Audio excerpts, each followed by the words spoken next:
Palavra da Verdade, a exposição bíblica com Hernandes Dias Lopes.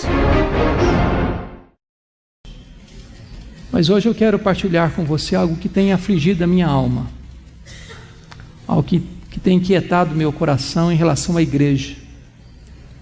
E eu já tenho compartilhado essa mensagem em outros lugares, mas eu confesso para vocês que eu, como pastor, ando um pouco apreensivo, angustiado e até aflito com aquilo que tenho visto, ouvido por esse Brasil afora. Deus me tem dado o privilégio de, em mais de 1000 igrejas, das mais diferentes matizes denominacionais, e parece-me que este diagnóstico está presente na vasta maioria das igrejas. E eu hoje gostaria de trazer esse desafio para o seu coração. Eu quero que você abra comigo então sua Bíblia em Apocalipse, capítulo 1, e nós vamos ler dos versos 9 a 13. Apocalipse 1, 9 a 13.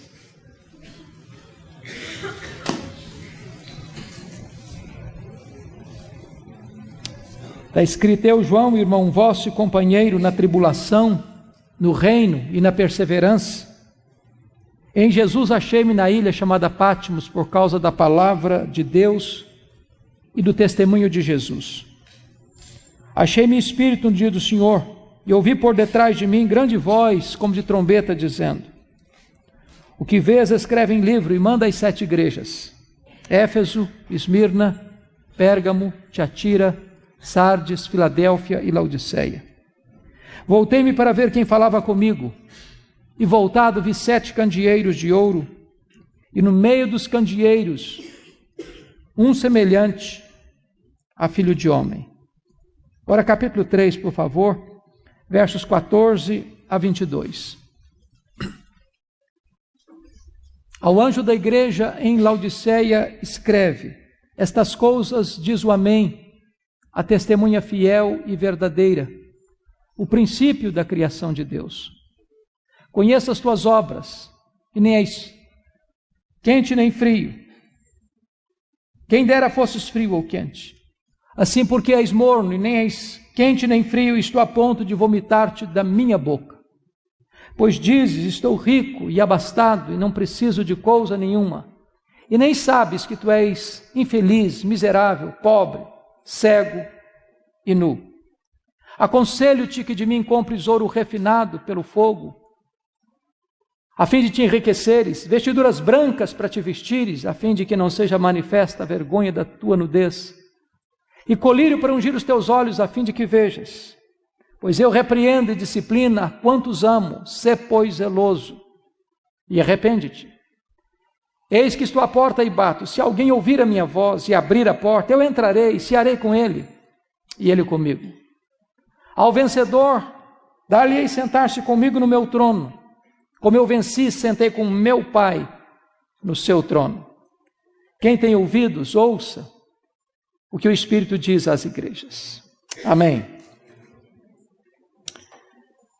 Meus irmãos, já corria o ano de 54 da era cristã, quando Nero assumiu o governo de Roma como imperador, aos 17 anos de idade. E desde que esse jovem imperador assumiu o governo de Roma, é que a preocupação de um período muito difícil surgiria na vida da igreja. Ele era um camarada louco, megalomaníaco, violento e devasso. Mandou matar sua própria mãe, outros membros da sua família. 10 anos depois que Nero estava governando Roma, exatamente no ano 64, precisamente no dia 17 de julho daquele ano, esse homem, diz os historiadores, incendiou a capital do império. Queria reconstruir a Roma mais bela. Subiu para o alto da torre de Mecenas, vestido de ator, tangendo a sua lira, assistindo de lá o espetáculo das chamas destruindo a cidade. Foram 7 noites e 6 dias de incêndio, de 17 de julho a 24 de julho de 64. Quando o incêndio acabou, a cidade estava devastada. Dos 14 bairros de Roma, 10 deles foram devastados.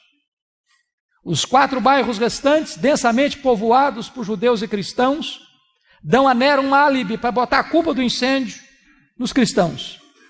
E começa ali uma brutal, sangrenta e cruel perseguição. Os historiadores afirmam que faltou madeira na época para fazer cruz, tamanha quantidade de crentes que foram crucificados.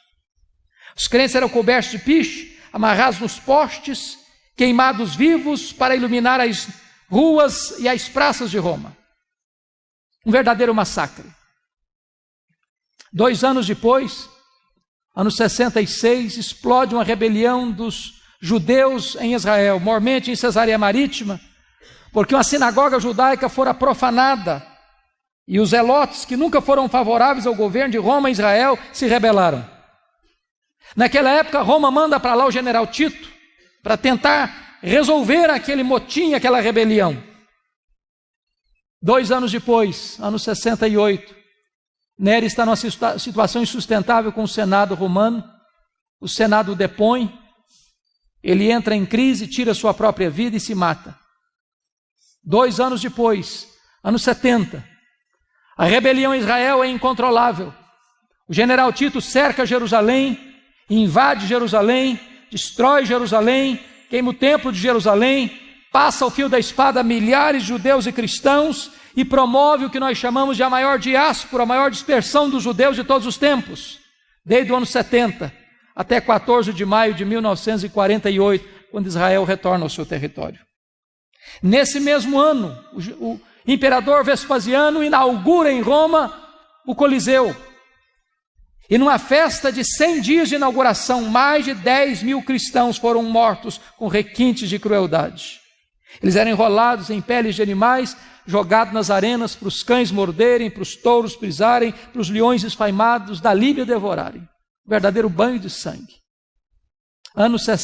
Ano de número 86 da era cristã. Assume o governo de Roma Domiciano, chamado de Segundo Nero, pela crueldade com que perseguiu a igreja. O primeiro imperador a arrogar para si o título de Senhor e Deus, pois foi este imperador que deportou o apóstolo João, então pastor da igreja de Éfeso, capital da Ásia Menor, para a ilha do Mar Egeu, a ilha de Pátimos. E vale ressaltar que a essas alturas o único representante do colégio apostólico vivo era João. Todos os demais apóstolos estavam mortos pelo viés do martírio. Certamente o propósito de Domiciano era calar a voz do último apóstolo do Senhor Jesus Cristo, fechando-lhe todas as portas na terra, isolando-o nessa ilha vulcânica. Mas quando todas as portas se fecharam para João na terra, Deus abriu-lhe uma porta no céu e disse: sobe para aqui e eu te mostrarei não as coisas que talvez aconteçam, não as coisas que podem acontecer, eu te mostrarei as coisas que devem acontecer.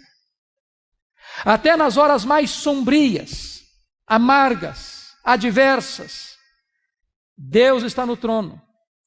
As rédeas da igreja estão nas suas poderosas mãos. Deus nunca perdeu o controle. Aquele dia era um dia de domingo, era o dia do Senhor. Quando João escuta atrás dele uma voz como de trombeta dizendo: que vês, escreve em livro e manda às 7 igrejas: Éfeso, Esmirna, Pérgamo, Tiatira, Sardes, Filadélfia e Laodiceia. Diz que quando João se voltou para ver quem falava com ele, ele não viu quem falava com ele. Ele viu 7 candeeiros de ouro. Ele viu as 7 igrejas. E no meio das igrejas, um semelhante a filho de homem.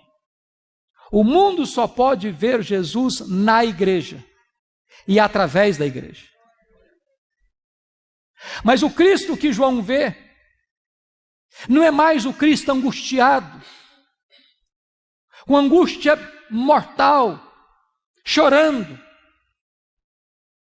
suando sangue, prostrado sobre os seus joelhos, daquele Getsêmani. O Cristo que João vê Não é mais o Cristo humilhado, cuspido e esbordoado do sinédrio judaico. O Cristo que João vê não é o Cristo humilhado, vilipendiado do pretório romano. O Cristo que João vê não é o Cristo que caminha carregando uma cruz pesada debaixo dos apupos e vaias de uma multidão ensandecida, tresloucada, sangue sedenta. O Cristo que João vê não é o Cristo suspenso entre a terra e os céus, pregado naquela cruz. O Cristo que João vê é o Cristo da glória, é o Cristo vencedor, é o Cristo onipotente. Diz o texto que seus cabelos não estavam mais cheios de sangue e poeira, mas eram brancos como a neve, como a lã. Seus olhos não estavam mais empapuçados de sangue, mas eram como chamas de fogo. Suas mãos não estavam mais esmagadas pelos cravos, mas sustentavam a igreja. Seus pés não estavam mais presos ao lenho, mas eram como bronze polido. Sua voz não estava mais embargada pela sede, era como voz de muitas águas. E o seu rosto não estava mais desfigurado, mas brilhava como o sol no seu fulgor. Quando João vê o Cristo da glória, ele cai aos seus pés como morto. E o Cristo da glória põe a mão direita sobre ele e diz: não temas, João, eu sou o primeiro e o último. Eis que eu estive morto, mas estou vivo pelos séculos dos séculos e tenho as chaves da morte e do inferno. Nós não adoramos o Cristo que esteve vivo e está morto, nós adoramos o Cristo que esteve morto e está vivo pelos séculos dos séculos. No verso de número 13, vemos que Jesus está no meio das igrejas. No meio. E eu quero dizer para você, com toda a convicção de fé, que Jesus está no nosso meio nesta noite. E é porque Ele está no nosso meio nesta noite que nós estamos aqui. Porque se Ele não estivesse aqui, não teria sentido estarmos aqui. E Ele está no nosso meio. Não apenas de forma estática. Olha comigo o capítulo 2, versículo 1. Porque diz aí que Ele não está apenas presente no meio das igrejas, mas Ele anda no meio das igrejas. E eu quero dizer para você também que Jesus está andando entre nós nesta noite, para sondar a igreja, para corrigir a igreja, para exortar a igreja, para encorajar a igreja, para fazer promessas à igreja. E há um estribilho que se repete em todas as cartas, em todas elas, sem exceção. O estribilho é este: eu conheço. Eu conheço. Eu conheço. Eu conheço. Eu conheço.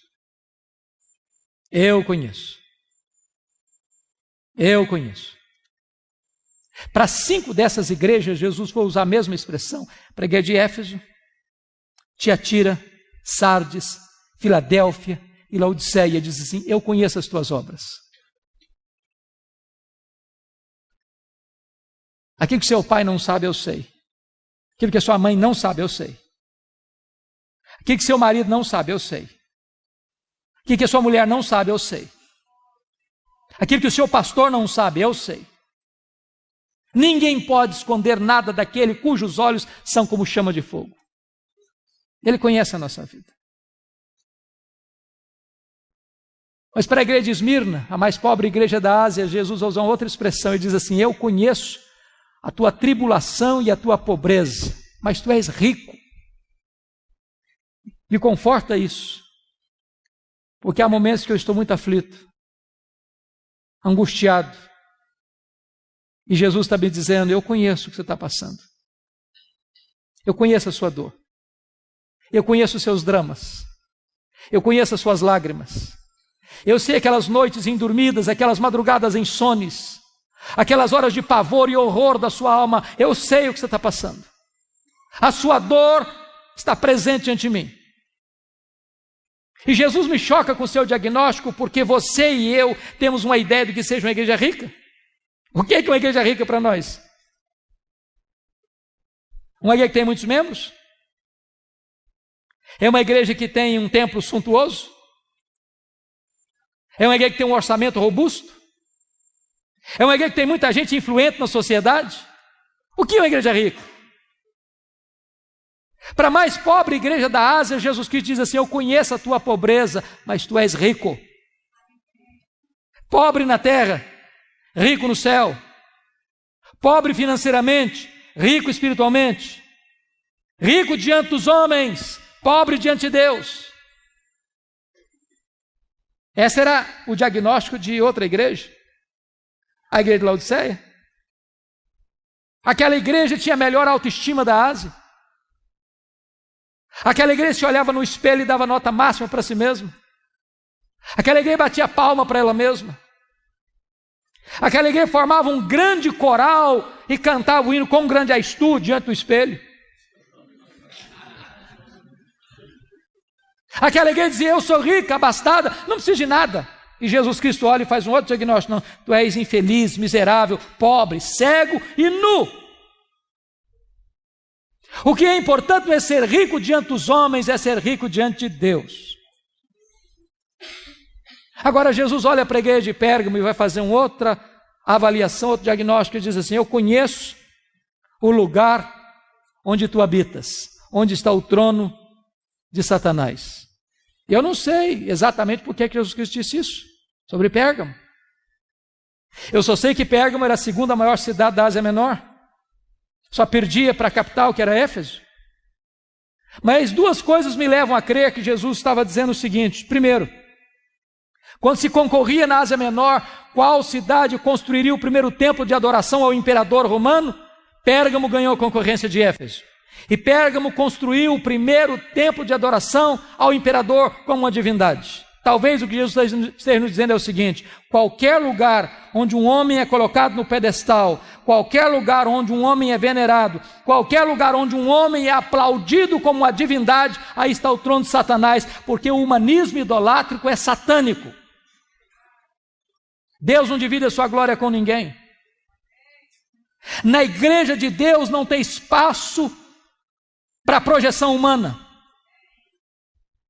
Acabamos de ouvir nesta noite uma das mais brilhantes exposições acerca do que significa ser servo. E aquele a quem chamamos de Senhor diz: eu sou servo e eu vos dei o exemplo. Segundo lugar, possivelmente porque Pérgamo hospedava o templo de Esculápio, o deus da cura. E o símbolo deste deus da cura, deste ídolo que era adorado na Ásia Menor como deus da cura, era uma serpente. E é por isso que até hoje, quando você vai ao seu médico, você vai ver bordado no jaleco branco do seu médico uma serpente. Isso vem de Pérgamo, isso vem de Esculápio, isso vem do deus da cura. Talvez o que Jesus esteja nos dizendo é que qualquer adoração a um ídolo criado, forjado pela mente humana, aí está o trono de Satanás. Porque embora o ídolo seja nada, gesso, madeira, prata, bronze, ouro, ele tem boca, mas não fala. Ele tem pés, mas não anda. Ele tem mãos, mas não apalpa. Ele tem garganta, mas não sai som da sua voz. Embora o ídolo é nada, Paulo diz que o que está por trás dos ídolos são os demônios. O que está inspirando a idolatria é o próprio Satanás. Mas curiosamente, onde Satanás tem um trono, aí Deus planta uma igreja, para que o nome de Cristo seja adorado e seja servido. Jesus está andando no meio das suas igrejas, e Ele está andando no nosso meio nessa noite. E na medida que Ele anda no meio das igrejas, Ele vai fazendo uma avaliação, fazendo elogios a umas, censuras a outras. Há duas igrejas, Jesus Cristo não faz nenhuma censura, só elogio. Quais igrejas? Esmirna e Filadélfia. Esmirna era mais pobre, Filadélfia era mais fraca. Jesus Cristo diz: eu conheço as tuas obras, tu tens pouca força, mas eu coloquei diante de ti uma porta aberta, e a porta que eu abro ninguém fecha, e a porta que eu fecho ninguém abre.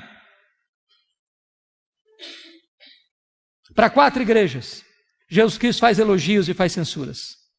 Para Éfeso ele elogia. Elogie aquela igreja pelo seu zelo à palavra, à verdade, à sã doutrina. Os falsos mestres queriam invadir a igreja.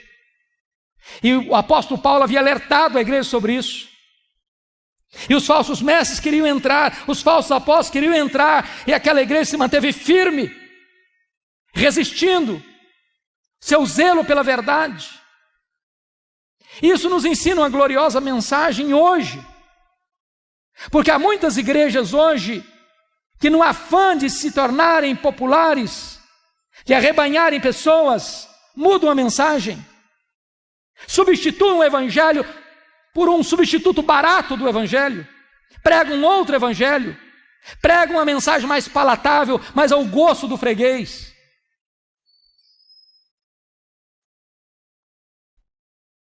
E é preciso dizer com todas as letras que o nosso papel não é sermos populares, mas sermos fiéis. Nós não temos o direito de mudar a mensagem para agradar as pessoas. Nós não fomos chamados para sermos artistas, mas para sermos servos.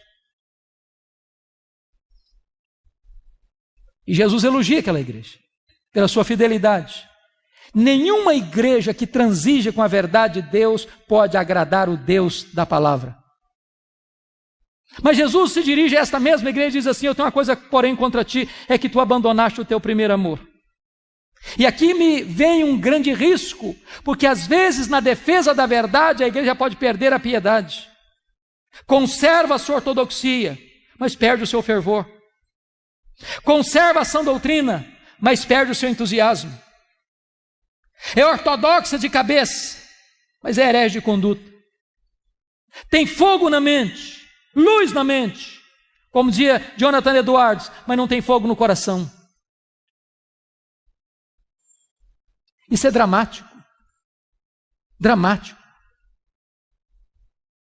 Talvez nas nossas chamadas igrejas históricas, graças a Deus, a gente não vê heresia. Muito raramente você vê uma heresia pregada, mas também falta fervor. Como dizia John Wesley aos seus alunos: meus filhos, ponham fogo no seu sermão, ou então põe o seu sermão no fogo.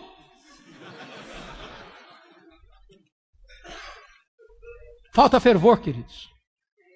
Falta fervor. Jesus Cristo elogia a igreja de Tiatira, porque aquela igreja agora, quando escreve, tem mais fé, mais obras e mais amor do que lá atrás. Mas Jesus diz assim: eu tenho uma coisa contra ti, é que tu permites que esta falsa profetisa Jezabel induza o meu povo à prostituição. Agora preste bem atenção uma coisa: Éfeso tinha doutrina, mas não tinha amor. Tiatira tinha amor, mas não tinha doutrina. Nós poderíamos ser a igreja mais acolhedora da cidade. Nós poderíamos ser a igreja onde o culto fosse a coisa mais gostosa de participar da cidade. Nós poderíamos ter uma congregação plena de comunhão, de koinonia. Mas se nos falta a sã doutrina, essa igreja também não agrada a Jesus. Nós não podemos separar o que Deus uniu: teologia e ética, doutrina e vida, credo e conduta, teologia e piedade. Jesus elogia a igreja de Pérgamo.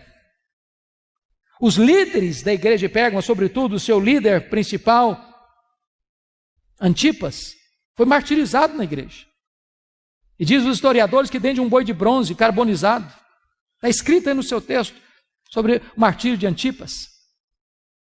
Mas nessa mesma igreja, onde tem crente morrendo pela sua fé, tem gente flertando com o pecado, seguindo as doutrinas de Balaão, vivendo uma vida completamente compactuada com o pecado e muito amigável com o mundo. Isso me deixa perplexo. Porque numa mesma igreja, que escuta o mesmo pastor, que participa do mesmo conjunto, que canta no mesmo coral, que se reúne à mesa para participar da mesma ceia do Senhor, tem crentes cheios do Espírito Santo e tem gente vivendo em pecado. Tem gente andando com Deus e tem gente apenas imitando a fé cristã. Um arremedo de cristianismo. Jesus se dirige à igreja de Sardes. E aquela igreja tinha uma fama na cidade, uma igreja viva, avivada. Talvez o culto daquela igreja impressionasse tanta gente. Tem muita gente que pensa que espiritualidade é sinônimo de emoção. Se tiver calafrio na espinha, é espiritual. Se sentir alguma coisa esquisita, então é de Deus. Se tiver algum êxtase, então é o Espírito Santo. Mas uma mensagem como a que ouvimos agora há pouco do Paulo, que às vezes dá um nó na nossa cabeça e nos faz pensar, a gente pensa, onde está o Espírito Santo? E Jesus Cristo olha para essa igreja, que talvez dá tanta importância à emoção, ao sentimento, ao êxtase. Jesus Cristo diz, não, você só tem nome que vive, você está morta. Essa fachada aí, esse verniz aí, não passa de uma casca. Não tem realidade, não tem substância, não tem concretude, não tem realidade. Mas o que me choca, queridos, é que Jesus é tão diferente de mim, de você, na análise que faz da igreja. Porque a visão que ele tem é diferente da minha. A igreja que se diz rica, Jesus Cristo está dizendo, não, você é pobre. A igreja que diz que é pobre, Jesus, não, você é rica. A igreja diz que está viva, Jesus, não, você está morta. A igreja diz, eu sou fraca, mas eu coloquei diante de você uma porta aberta. Isso me leva a duas conclusões. O importante não é o que você pensa a seu respeito. O importante não é o que as pessoas dizem a seu respeito. O importante é o que Jesus diz a seu respeito. Jesus não tem uma opinião sobre nós. Jesus tem um diagnóstico. Ele conhece a nossa vida. Mas agora preste atenção comigo, e eu queria que você voltasse sua atenção para o capítulo 3. Me deter um pouquinho aqui. Para a igreja que tinha a melhor autoestima da Ásia. Para a igreja que deu a melhor nota para si mesma. Para a igreja que talvez desfrutasse da melhor reputação na cidade. Jesus Cristo olha e faz um diagnóstico sombrio. E não tem sequer um elogio para fazer, apenas censuras. A igreja de Laodiceia. E eu queria olhar para esse texto sobre três perspectivas. Dos versos 15 a 17, Jesus está fazendo um diagnóstico. Dos versos 18 a 20, Jesus está fazendo um apelo. Dos versos 21 e 22, Jesus está fazendo uma promessa. E eu não sei se você já parou para perguntar por que Jesus usou as figuras que usou aqui nesse texto. Frio, quente, morno, ouro puro, vestes brancas, colírio. Será que foi casualmente? Fortuitamente? Absolutamente não. Jesus era fiel e Jesus era relevante. Jesus conhecia o texto, Jesus conhecia o contexto. Jesus conhecia a palavra e Jesus conhecia o povo. Jesus conhecia o evangelho e Jesus conhecia a cultura. Jesus conhecia a geografia, Jesus conhecia o contexto em que aquela igreja estava e pegou todas estas coisas e tornou as ferramentas úteis para a comunicação eficaz do evangelho. Jesus não era daquele tipo de pregador que dava respostas a perguntas que não eram feitas. Jesus era oportuno. Talvez você tenha perguntado, mas por que ele usou essas figuras? Frio, quente, morno. Temos que entender a geografia. Você sabe que Laodiceia ficava e fica na região chamada Vale do Rio Lico. E neste vale há 3 cidades próximas, 9 quilômetros uma da outra. Hierápolis, Colossos e Laodiceia. Hierápolis era mundialmente conhecida pelas suas fontes de águas quentes. Era a nossa Caldas Novas brasileira. Ali uma montanha chamada Castelo de Algodão, de rochas brancas calcárias, onde as águas brotam quentes, cálidas. e vão descendo naquela montanha, formando piscinas e cascatas, e aqueles lugares de piscinas naturais, pessoas vinham e vêm até hoje para tomar seus banhos terapêuticos ali e curar as suas doenças. Do outro lado do rio Lico ficava Colossos, curiosamente conhecida pelas suas fontes de águas frias, geladas, também terapêuticas. Laodiceia, a maior cidade, não tinha fontes nem de águas quentes, nem de águas frias. As águas que chegavam em Laodiceia vinham das montanhas por meio de aquedutos e chegavam lá mornas, tépidas, impróprias para beber, impróprias para uso terapêutico. Jesus pega este gancho da geografia e diz para a igreja: quem dera tu fosses quente com mais águas de Herápolis, quem dera tu fosses fria com mais águas de Colossos, mas porque tu és morna com mais águas que chegam na cidade, eu estou a ponto de vomitar-te da minha boca. Por que Jesus usou a figura do ouro puro? Porque Laodiceia era o maior centro bancário da Ásia Menor, era a cidade dos endinheirados. Jesus está dizendo: vocês se orgulham do ouro que vocês têm, mas espiritualmente vocês estão pobres. Por que Jesus usou a figura das roupas alvas? Porque Laodiceia era o maior centro têxtil da Ásia Menor. Jesus está dizendo o seguinte: vocês se orgulham das suas fábricas de roupas, mas espiritualmente vocês estão nus. Por que Jesus usou a figura do colírio? Porque Laodiceia era o maior centro oftalmológico da Ásia Menor. Jesus está dizendo: vocês se orgulham das suas clínicas de tratamento de olhos, mas espiritualmente vocês estão cegos. O que Jesus está fazendo? Um diagnóstico. Mas sabe o que me impacta nesse texto? Não é o que Jesus vê, é o que Jesus não vê nessa igreja. Me choca isso. Porque a igreja que mais recebeu censura de Jesus e nenhum elogio, não recebe de Jesus nenhuma censura por problemas teológicos, doutrinários. Não tem falsos apóstolos lá, não tem falsos mestres lá, não tem Jezabel lá, não tem doutrina de Balaão lá, não tem os nicolaítas lá, não tem os falsos apóstolos lá. Aquela igreja não está sendo atacada por heresias nem por falsos mestres. Diríamos hoje que Laodiceia seria uma igreja ortodoxa. E uma igreja ortodoxa está recebendo de Jesus a mais severa censura. Eu estou a ponto de vomitar da minha boca. Leia as cartas e vocês ficarão chocados. Não há nenhuma censura de Jesus de problemas morais na igreja de Laodiceia. Havia problema moral na igreja de Pérgamo, havia problema moral na igreja de Tiatira, havia problema moral na igreja de Sardes. Nessa igreja não há nenhuma denúncia de escândalos, de pecados. A igreja tinha uma boa reputação diante do espelho e aos olhos da sociedade. Diríamos hoje, a igreja de Laodiceia era uma igreja ética. Leia as cartas e vocês não verão qualquer denúncia de Jesus de pobreza. Havia pobreza em Esmirna, havia pobreza em Filadélfia. Essa igreja é rica. Os teólogos da prosperidade não fariam sucesso lá, todo mundo já era rico. Essa igreja era próspera. Leia as cartas e você não verá qualquer denúncia de Jesus de problemas de perseguição. Havia perseguição religiosa em Éfeso, havia perseguição política em Pérgamo. Essa igreja está em paz. E eu confesso para vocês uma coisa: se eu morasse lá, naquela ocasião, eu queria ser membro da igreja de Laodiceia. Era a melhor igreja. A melhor igreja.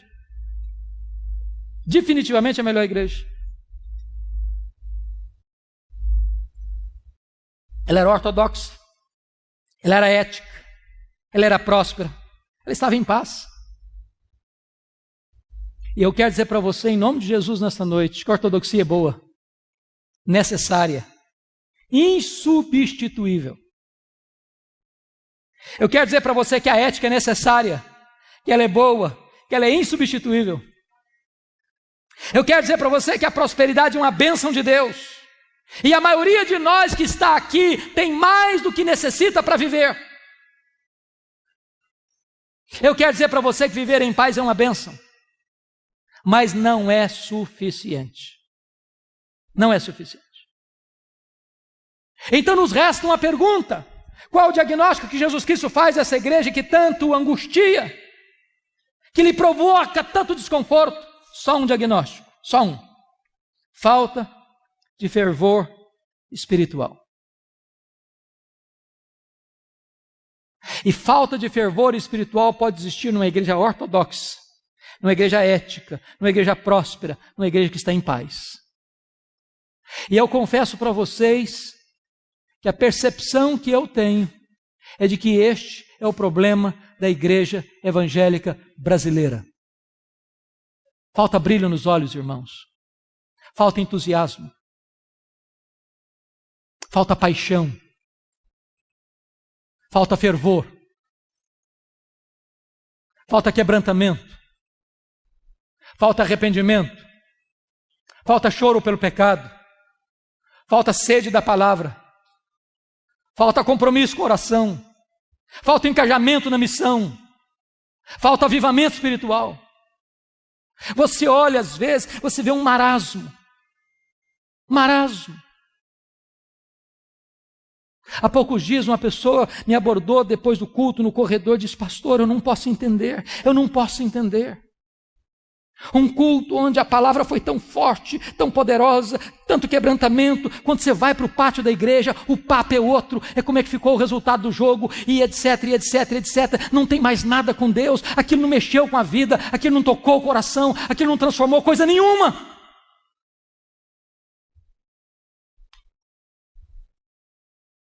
Eu temo, irmãos, que a igreja evangélica brasileira esteja dando passos largos e decisivos rumo à secularização. As pessoas aderem à igreja, mas não são transformadas. Há muito ajuntamento, mas pouco quebrantamento, muita trovoada, mas pouca chuva, muitas folhas, mas poucos frutos.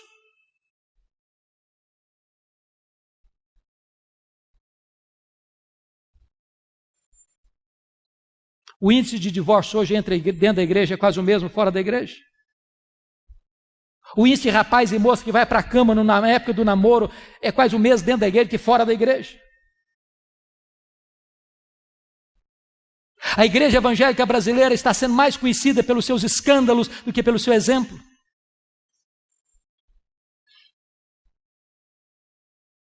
Hoje, eu conheço igrejas protestantes, históricas, reconhecidas, onde os presbíteros, os líderes, têm a confraria do charuto e do uísque.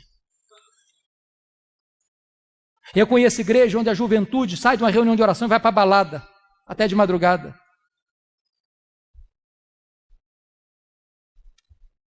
Há poucos dias um pastor me disse chorando: a minha denominação esse ano não batizou um crente por igreja, em média, durante o ano. Estive pregando em São Paulo há poucos dias e um pastor me disse que no seu presbitério a média de pessoas recebidas naquele ano foi um membro por igreja no ano. Há 15 dias estava pregando lá em Pinheiros e uma pessoa se aproximou de mim e disse: pastor, eu pertenço a um presbitério, o reduto do conservadorismo em São Paulo, e o nosso presbitério demorou 23 anos para plantar uma igreja. E nós temos boas desculpas teológicas para isso.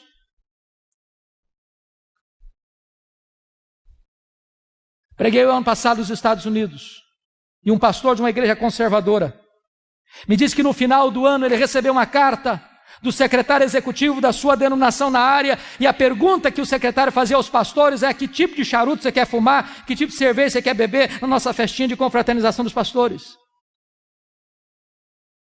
Há 15 dias estive pregando num congresso em Nova York, e o pastor que me levava para uma Assembleia de Deus para pregar à noite me disse: pastor Hernandes, no meu bairro aqui onde está a nossa igreja, 11 templos estão sendo vendidos porque o povo já não vem mais para a igreja.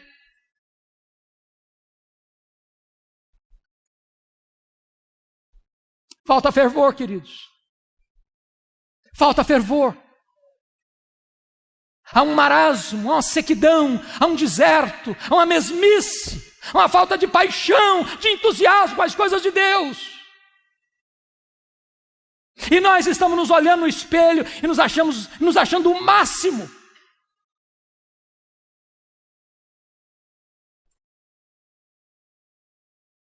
Quer ver uma coisa que me entristece hoje profundamente, me envergonha até como pastor? As nossas festas de casamento. Eu não sei como é que está acontecendo na sua região, não, mas na minha região, pelo Brasil afora, eu ando, eu escuto os pastores aflitos com isso. Você faz um culto na igreja, é uma bênção, uma mensagem maravilhosa, uma música maravilhosa. Você sai do culto, você sai do templo, vai para um cerimonial, lá o pau quebra, o pau quebra, o pau quebra. A música que rola lá não tem nada a ver com Deus mais. Bebida alcoólica, você serve todas. As luzes se acendem e viram uma boate moderna, e o povo de Deus cai na pista de dança e volta para casa bêbado, com as pernas bambas. Olha para o retrovisor e veja as igrejas que entraram por esse caminho, onde foram parar. Ou a igreja tem a coragem de botar o pé no freio, ou nós entraremos num processo de secularização irremediável. Jesus está no meio da sua igreja. Ele tem um diagnóstico na sua mão. Eu conheço as suas obras. Depois desse diagnóstico, Jesus Cristo tem um apelo a fazer. E ele é tão maravilhoso e tão doce, tão terno, que ele começa o apelo assim no verso 18. Aconselho-te. Eu podia mandar, mas dá conselho. Aconselho-te que tu compres de mim ouro refinado pelo fogo para te enriqueceres. Vestiduras brancas para te vestires, a fim de que não seja manifesta a vergonha da tua nudez, e colírio para ungir os teus olhos, a fim de que vejas. E Jesus está nos dando a pista aqui. Aconselho-te que tu compres de mim. Que tu compres de mim. Que tu compres de mim. Porque eu conheço em você também muitos pastores, muitos líderes, muitas igrejas e até denominações que se perderam na busca do fervor. E entraram por caminhos estranhos, de falsas doutrinas, de experiências perigosas. E se desencaminharam. E Jesus está nos dizendo o seguinte: o único que pode restaurar o fervor no nosso coração é o próprio Senhor Jesus. Nós não temos que correr atrás das últimas novidades do mercado da fé, nós temos que nos voltar para Jesus, é Ele quem aquece o coração. Quando aqueles discípulos de Emaús tiveram um encontro com Jesus e os seus olhos foram abertos, o coração aqueceu. Que quando os olhos se abrem e o coração aquece, também os pés se apressam. E quando os olhos se abrem e o coração aquece e os pés se apressam, os lábios se abrem para dizer que Jesus reina, que Ele está vivo e que Ele é o Senhor, a razão da nossa vida.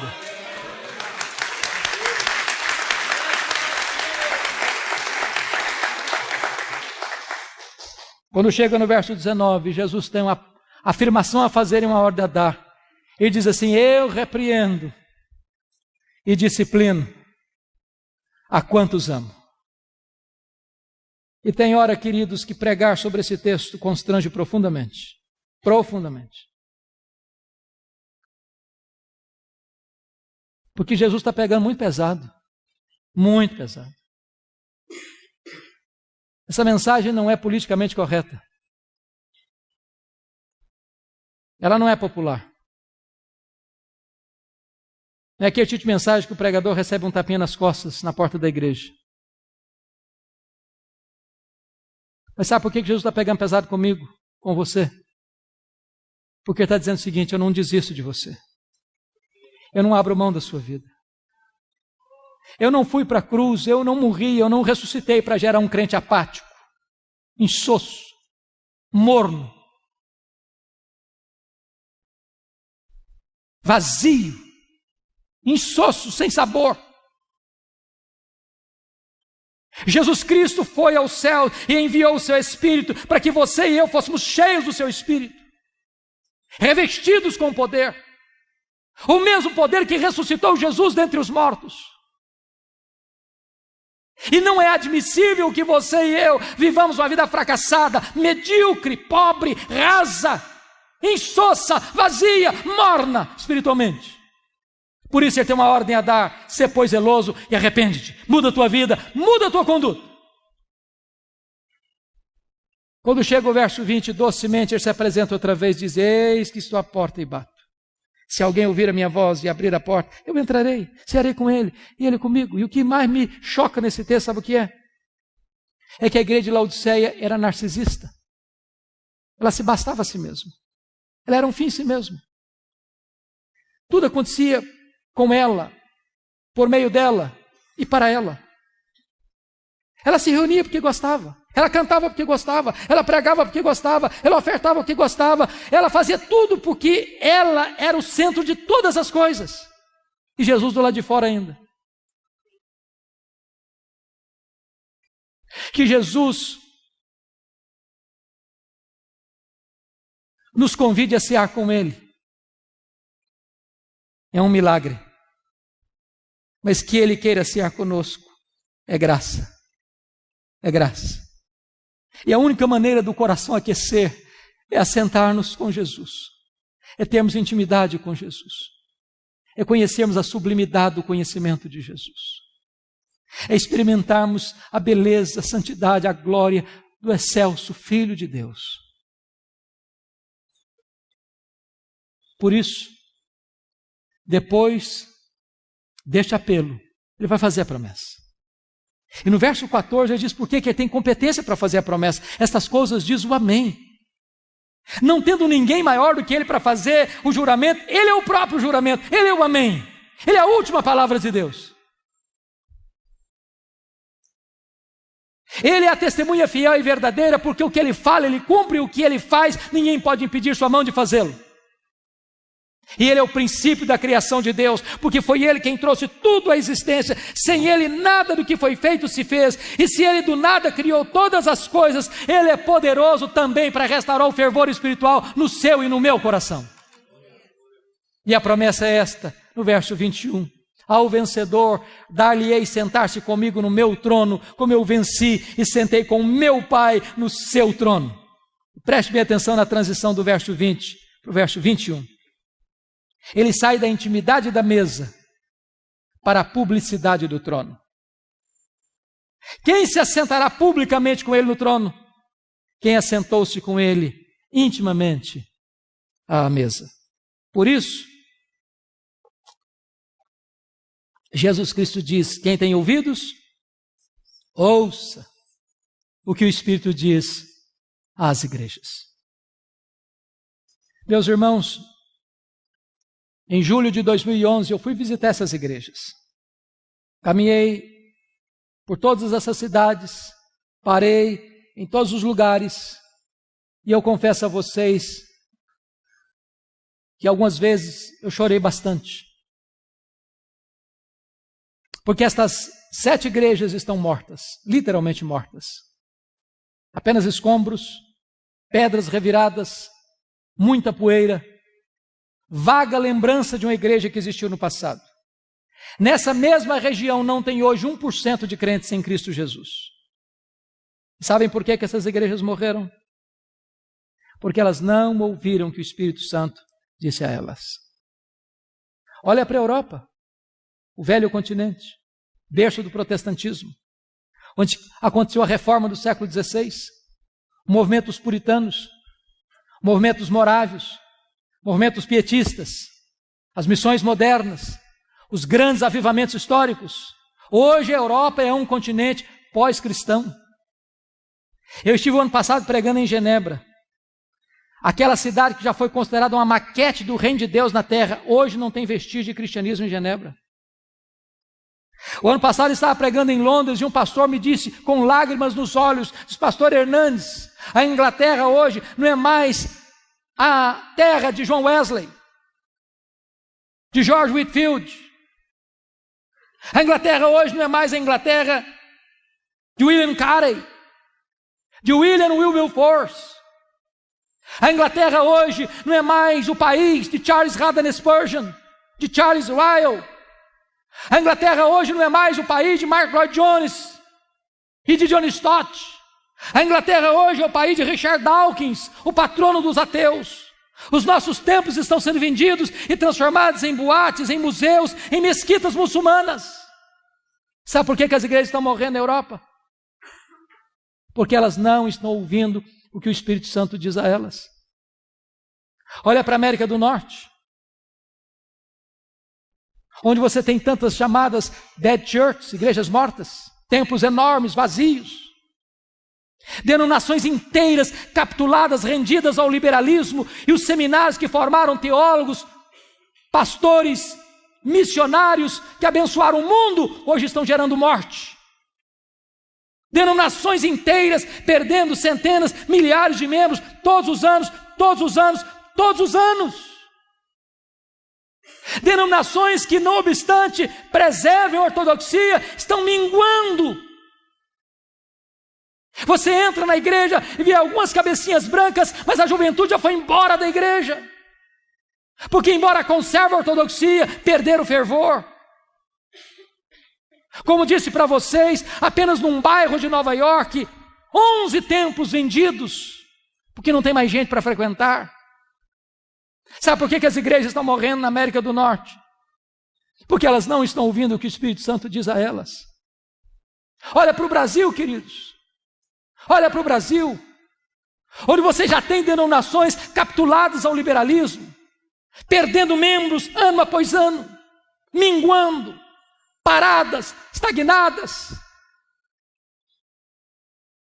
Onde você tem outros redutos lotados de multidões e multidões, mas não tem evangelho, mas não tem boas novas, mas não prega sobre arrependimento, mas não se prega sobre justificação pela fé, não se prega sobre regeneração, não se prega sobre as glórias por vir. Olha para as denominações, que embora algumas conservem a ortodoxia, mas perderam o fervor, perderam o entusiasmo. Meus irmãos, a cada 3 gerações uma igreja pode correr o risco de entrar num processo de secularização. Aquela geração que nasceu lá no Egito, morreu no deserto. Aquela segunda geração que nasceu no deserto, entrou na terra prometida. Mas aquela geração que nasceu na terra prometida, a terceira geração, já não conhecia Deus mais. Talvez os nossos avós foram mais crentes que os nossos pais. Talvez os nossos pais foram ou são mais crentes do que nós. Talvez nós estamos sendo mais crentes que os nossos filhos. Se Deus não tiver misericórdia, os nossos netos podem herdar uma igreja fria, apática, secularizada. A minha oração e o clamor da minha alma é que Deus nos desperte, é que Deus nos inflame, é que Deus nos aqueça, é que Deus nos traga de volta a pureza do Evangelho, a beleza do Evangelho, a glória do Evangelho. Que nós não nos contentemos apenas em defendermos a ortodoxia, mas que nós tenhamos o coração cheio de fogo, que a igreja se prostre para buscar a Deus, experimentar um poderoso reavivamento espiritual, para que a igreja, ainda que pareça hoje em alguns lugares como um vale de ossos secos, Deus possa soprar com o seu espírito, tirar as cinzas, acender as brasas e levantar um fogo santo. Que Deus tenha misericórdia de nós, que Deus restaure a nossa sorte. Amém. Vamos orar juntos, queridos. Vamos orar juntos. Se você quiser vir aqui à frente orar comigo, tiver a liberdade de fazer isso, pode vir, vamos buscar a Deus.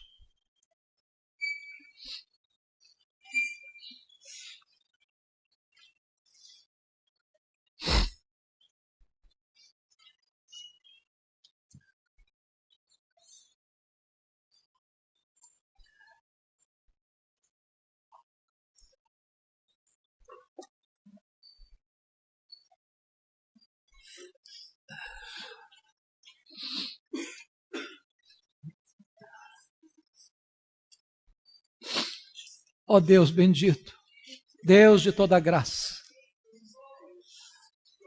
nós precisamos de Ti, Deus. Nós precisamos de Ti. Nós não queremos viver os dias da nossa vida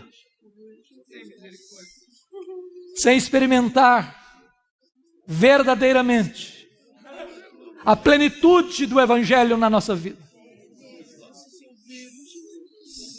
Não queremos apenas olhar pelo retrovisor e ver as maravilhas que Tu já fizeste no passado. Tu és o mesmo Deus. Faz de novo, Senhor. Faz de novo, Deus. Visita a Tua igreja. Restaura a Tua igreja. Reaviva a tua igreja. Levanta aqueles que estão caídos. Inflama os que estão frios. Renova os que estão desanimados. Apruma os que estão frouxos da fé. E dá vigor à tua igreja, para que ela viva na plenitude da tua graça, sendo uma igreja santa, pura, vigorosa, ousada, comprometida e fiel. Manifesta a tua glória, Senhor, e restaura a nossa sorte, em nome de Jesus, para a glória de Jesus. Aleluia, amém. Graças a Deus. Deus abençoe, amados, em nome de Jesus. Palavra da Verdade, a exposição bíblica com Hernandes Dias Lopes.